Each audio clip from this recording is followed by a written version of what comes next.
எல்லாருக்கும் வணக்கம். Welcome to ருசியோ ருசி. இன்றைக்கி நம்ம ருசியோ ருசி சேனலில் பார்க்க போகிறது ஆங்கில வருடத்தினுடைய முதல் நாள் அன்றைக்கி நம்ம வீடுகளில் எந்த குறித்த செயல்களை செய்யணும், எதை செய்யக்கூடாது அப்படிங்கிறதுக்கு உண்டான முழு விளக்கங்களையும் தான் நம்ம இன்றைக்கி இந்த பதிவில் பார்த்து தெரிஞ்சுக்க போகிறோம். வீடியோவை எங்கேயுமே ஸ்கிப் பண்ணாமல் பாருங்கள். அப்போ தான் எந்த ஒரு சின்ன தகவலையுமே நீங்கள் மிஸ் பண்ணாமல் தெரிஞ்சுக்க முடியும். இப்போ நம்ம ஸ்டார்ட் பண்ணிடலாம். பொதுவாக ஒரு வருடம் பிறக்குது அப்படின்னு சொல்லும் பொழுதே அந்த புத்தாண்டினுடைய முதல் நாள் அன்னைக்கு ஒரு சில குறிப்பிட்ட சிறப்பான செயல்களை செய்தோம் அப்படின்னு சொன்னாலே வருடம் முழுவதுமே நமக்கு நல்ல ஒரு செல்வ செழிப்பானது ஏற்படும். ஜோதிட சாஸ்திரத்தின்படியும் இந்த குறித்த நாளன்னைக்கு நம்ம செய்யக்கூடிய சிறப்பான செயல்கள், அதே சமயத்தில் இந்த நாளன்னைக்கு நம்ம ஒரு சில குறிப்பிட்ட செயல்களை செய்யாமல் இருப்பது அப்படிங்கிறதும் நமக்கு நன்மை பயக்கும். அப்படி அந்த விதத்தில் இந்த புத்தாண்டில் நமக்கு மகிழ்ச்சி, அமைதி, லாபகரமாக அமையணும் அப்படின்னு சொல்லும் பொழுது ஒரு சில குறிப்பிட்ட செயல்களை கடைபிடிப்பது அப்படிங்கிறத செய்துக்கலாம். வருடத்தின் முதல் நாள் நம்ம செய்ய ஒரு சில குறிப்பிட்ட செயல்கள் கட்டாயம் நமக்கு வருடம் முழுவதுமே நல்ல ஒரு லாபகரமான வருடமாகவும் அமைதியான வருடமாகவும் நம்ம நினைத்ததற்கும் மேலான பலன்கள் கிடைக்கக்கூடிய வருடமாகவும் அமையும். அதனால இந்த வருடத்தின் முதல் நாள் நம்ம குறிப்பிட்ட செயல்களை கடைபிடிப்பது அப்படிங்கிறத செய்யணும். அப்படி அந்த விதத்தில் முதல் நாள் அன்னைக்கு காலையில் எழுந்து குளிச்சு முடிச்சதுக்கு அப்புறமா முழுமுதற் கடவுளாம் பிள்ளையாரை வணங்குவது அப்படிங்கிறத செய்துக்கோங்க. மகாவிஷ்ணு, மகாலட்சுமி தாயாரை வழிபடுவது அப்படிங்கிறதும் ரொம்பவுமே சிறப்பான செயலாக பார்க்கப்படுது. அது மட்டும் இல்லாமல் ஆண்டு முழுவதுமே கடவுளினுடைய அருள் நமக்கு நிலைத்திருக்கணும் அப்படின்னு சொல்லும் பொழுது வருடத்தின் முதல் நாள் நம்ம குளிச்சு முடிச்சதுக்கு அப்புறமா கோவிலுக்கு செல்வது அப்படிங்கிறது ரொம்ப ரொம்ப சிறப்பு. கோவில்கள்லையுமே வருடத்தின் முதல் நாள் அப்படிங்கிறதால சிறப்பான முறையில் அபிஷேகங்கள், ஆராதனைகள் அனைத்துமே நடைபெறும். அதனால கட்டாயம் கோவில் சென்று வழிபடுவது அப்படிங்கிறத செய்துக்கோங்க. அடுத்ததாக இரண்டாவது முக்கியமான விஷயம் என்ன அப்படின்னு சொல்லி பார்த்தீங்கன்னா, இந்த குறிப்பிட்ட ஆண்டினுடைய முதல் நாள் அன்னைக்கு உணவின்றி தவிக்கக்கூடியவர்களுக்கு உணவு தானம் மேற்கொள்வது, அன்னதானம் செய்வது அப்படிங்கிறத செய்துக்கோங்க. இப்படி நம்ம செய்யும் பொழுது நம்ம மனதளவில் ஒரு விதமான மகிழ்ச்சியும் அமைதியும் ஏற்படும். அப்படி அந்த அமைதியோடையும் மகிழ்ச்சியோடையும் இந்த முதல் நாளை நம்ம தொடங்கணும் அப்படின்னு சொன்னாலே வருடம் முழுவதுமே நம்ம நிறைய தான தர்மங்கள் செய்வதற்குண்டான நல்ல ஒரு தனவரவானது ஏற்படும். இதனால் நமக்கு எப்பயுமே சந்தோஷம், நிம்மதி நிலைத்திருக்கும். அடுத்ததாக மூன்றாவது முக்கியமான விஷயம், இந்த ஆண்டினுடைய முதல் நாள் அன்னைக்கு ஓம் மகாதேவாய நம அப்படிங்கிற இந்த மந்திரத்தை 108 முறை உச்சரிப்பது அப்படிங்கிறத செய்துக்கலாம். இப்படி நம்ம உச்சரித்தாலே கட்டாயம் நம்மளுடைய வாழ்க்கையில் மகிழ்ச்சி ஏற்படும் அப்படின்னு சொல்லி நம்பப்படுது.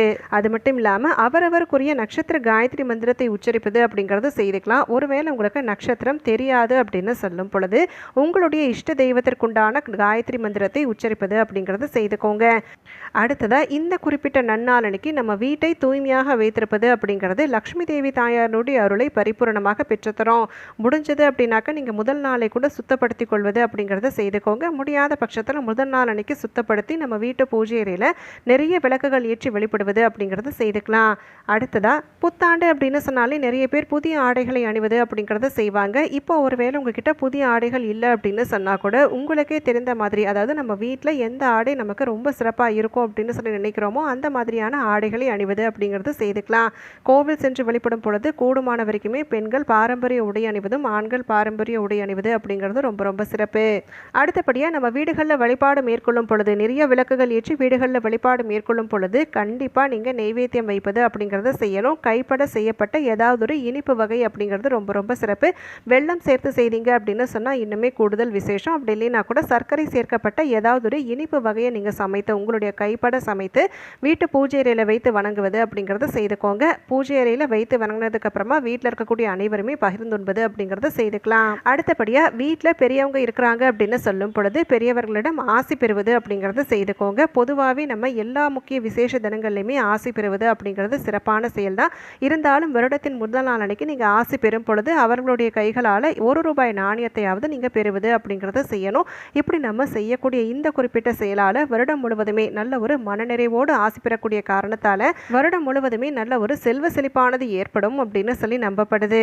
இப்போ நம்ம ஓரளவுக்கு எந்த மாதிரியான குறித்த செயல்கள் அனைத்துமே செய்யும் பொழுது வருடத்தின் முதல் நாள் கடைபிடிக்கக்கூடிய காரணத்தால் வருடம் முழுவதுமே அமைதி, சந்தோஷம், செல்வ செழிப்பானது ஏற்படும் அப்படிங்கிறத தெரிஞ்சுக்கிட்டோம் இல்லைங்களா? இப்படி இந்த வருடத்தின் முதல் நாள் நம்ம செய்யக்கூடிய செயல்களை தாண்டி நம்ம செய்யக்கூடாதவைகள் அப்படின்னு சொல்லி 1-2 இருக்குது. அதையும் தெரிஞ்சுக்கோங்க. ஏன்னா ஒரு சிலர் எல்லா விஷயங்களையுமே சரிவர செய்திருவாங்க.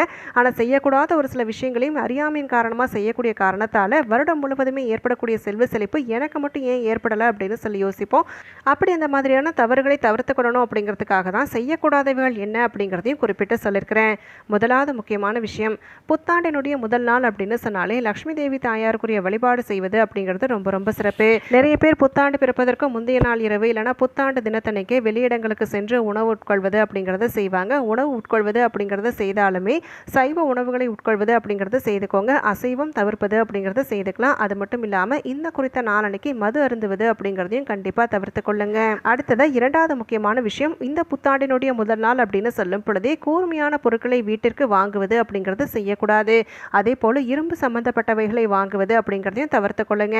முதல் நாள், வருடத்தின் முதல் நாள் இல்லை ஏதாவது ஒரு விசேஷ நாள் அப்படின்னு சொல்லி எடுத்துக்கிட்டாலே லக்ஷ்மி டாக்ஷம் பெருகக்கூடிய விதத்தில் நம்ம செய்யக்கூடிய பூஜைகள் முழு பலனையும் பெற்றுத்தரணும் அப்படின்னு சொல்லும் பொழுது கூர்மையான பொருட்களை வாங்கக்கூடாது அப்படின்னு சொல்லிட்டு ஜோதிட சாஸ்திரத்தின்படியும் சொல்கிறாங்க. அதனால் கட்டாயம் இந்த செயல்களை தவிர்த்து கொள்ளுங்க. அடுத்ததாக புத்தாண்டு தினத்தன்னைக்கு கட்டாயம் கோபம் சண்டைகளை தவிர்ப்பது அப்படிங்கிறத செய்துக்கோங்க. ஆண்டினுடைய முதல் நாள் யாரோடையாவது நம்ம வாக்குவாதம் செய்தோம் அப்படின்னு சொன்னாலே ஆண்டு முழுவதுமே அது எதிர்மறை ஆற்றலை விளைவிக்கும் அப்படிங்கிறதால கட்டாயம் இந்த குறித்த செயல்களை தவிர்ப்பது அப்படிங்கிறது ரொம்ப ரொம்ப சிறப்பு. சண்டை ஏற்படக்கூடிய விதத்தில் சூழ்நிலை அமைது அப்படின்னு சொல்லும் பொழுது அமைதியை கடைபிடித்து நிதானத்தை கையாள்வது அப்படிங்கிறத செய்துக்கோங்க. வீண் சண்டை சச்சரவுகளில் ஈடுபடுவது அப்படிங்கிறத அறவே தவிர்த்து கொள்ளுங்க.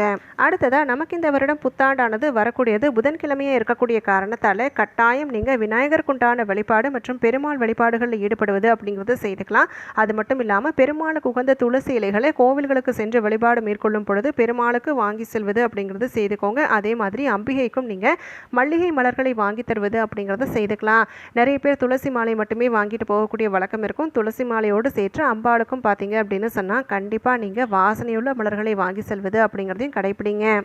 அடுத்ததாக இந்த குறித்த நாளன்னைக்கு வீட்டிற்கு தேவைப்படக்கூடிய, அதாவது சுத்தம் செய்வதற்கு தேவைப்படக்கூடிய பொருட்களை வாங்குவது அப்படிங்கிறத தவிர்த்து கொள்ளுங்க. கண்ணாடி சம்மந்தப்பட்ட பொருட்களை வாங்குவது, காலணிகள் வாங்குவது, ஷூக்கள் வாங்குவது அப்படிங்கிறத அனைத்தையுமே நீங்கள் இந்த முதல் நாள் அன்னைக்கு தவிர்த்து கொள்வது அப்படிங்கிறது ரொம்ப ரொம்ப சிறப்பு. புதிய ஆடைகள் வாங்குவது அப்படிங்கிறத செய்துக்கலாம். இல்லை ஆடை ஆபரணங்கள் இந்த மாதிரியான பொருட்கள் வாங்குவது அப்படிங்கிறத செய்துக்கலாம். வீட்டுக்கு தேவைப்படக்கூடிய ஏதாவது ஒரு சில உபகரணங்கள் வாங்குவது அப்படிங்கிறத செய்துக்கலாம். அதுலேயும் குறிப்பாக இரும்பு சம்மந்தப்பட்டவைகளை தவிர்த்து கொள்ளுங்க. இல்லை வீட்டிற்கு தேவைப்படக்கூடிய ஏதாவது ஒரு சில மங்கள பொருட்கள் வாங்குவது அப்படிங்கிறத செய்துக்கலாம். இப்போ பூஜை அறைக்கு தேவைப்படக்கூடிய பொருட்களை இந்த முதல் நாள் அன்னைக்கு வாங்குவது அப்படிங்கிறது ரொம்ப ரொம்ப சிறப்பு. ஆனால் கண்டிப்பாக பார்த்தீங்கன்னா நான் சொன்ன பொருட்களை தவிர்த்து கொள்வது அப்படிங்கிறத செய்துக்கோங்க. இப்போ நம்ம இந்த பதிவின் மூலமா பிறக்கக்கூடிய புத்தாண்டானது அனைவருக்குமே செல்வ செழிப்பான ஆண்டாக அமையணும் அப்படின்னு சொல்லும் பொழுது வருடத்தின் முதல் நாள் கண்டிப்பாக கடைபிடிக்க வேண்டிய ஒரு சில முக்கியமான விஷயங்களும் அதே சமயத்தில் தவிர்க்க வேண்டிய ஒரு சில தவறுகளும் என்ன அப்படிங்கிறதுக்குண்டான விளக்கங்கள் அனைத்தையுமே பார்த்து தெரிஞ்சுக்கிட்டோம். கட்டாயம் இந்த பதிவு அனைவருக்குமே பயனுள்ளதாக அமைந்திருக்குன்னு சொல்லி நினைக்கிறேன். அப்படி பயனுள்ளதாக இருக்கக்கூடிய பட்சத்தில் உங்களுடைய ஃப்ரெண்ட்ஸ் அண்ட் ஃபேமிலிக்கும் தவறாமல் ஷேர் பண்ணுங்கள். அவங்களும் இந்த தகவல்கள் அனைத்தையுமே பார்த்து பயன்பெறட்டும். நம்ம சேனலில் வரக்கூடிய பதிவுகளை இதுதான் நீங்கள் முதல் முறை பார்க்குறீங்க அப்படின்னு சொன்னால் சேனலை மறக்காமல் சப்ஸ்கிரைப் பண்ணிக்கோங்க. பக்கத்தில் இருக்கக்கூடிய பெல் பட்டனையும் ப்ரெஸ் பண்ணுங்கள். அப்போ தான் நான் போடுற வீடியோஸ் அனைத்துமே உங்களுக்கு உடனுக்குடனே நோட்டிஃபை ஆகும். இந்த பதிவை நான் இதோடு இங்கே நிறைவு செய்கிறேங்க. நாளைக்கு மறுபடியும் ஒரு பயனுள்ள பதிவோடு உங்களை நான் சந்திக்கிறேன். நன்றி, வணக்கம்.